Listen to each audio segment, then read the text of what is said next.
მერია მაერჩია სრულიად უპრეცედენტო გზა და ჩვენი მოთხოვნების დაკმაყოფილებას არ არსებული თანხებით ცდილობს.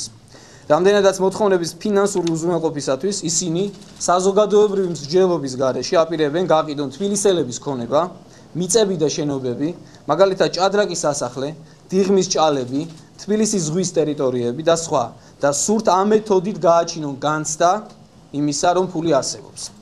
Ჩვენ გვინდა განვაცხადოთ, რომ ეს გახლავთ ნაციონალური მოძრაობის ავანტიურისტული გეგმა, რადგან იმ შემთხვევაში თუ ობიექტები არ გაიყიდა და ფული არ გაჩნდა, ბიუჯეტს ელოდება გარღვევა, ბიუჯეტი არ შედგება და ამას თვითმმართველობის არჩევნებით მოსულ ქალაქის ახალ ხელისუფლებას გადააბრალებენ. ეს ფაქტი კიდევ უფრო ლეგიტიმურს ხდის ჩვენს მოთხოვნას მთავრობის გადადგომასთან დაკავშირებით. ჩვენ ალტერნატივის სახით თავაზობთ თბილისის საკრებულოს იმისთვის, რომ კითხვები არ გაჩნდეს ბიუჯეტის შემოსავლით ნაწილზე, შევამციროთ ყველა ხარჯი პროპორციულად, ყველა პროგრამა პროპორციულად 10%-ით, გარდა აუცილებელი დაცული მუხლებისა და ესე დავიყვანოთ ბიუჯეტის შემოსავლით ნაწილი ისევ ძველ არსებულ ნიშნულად.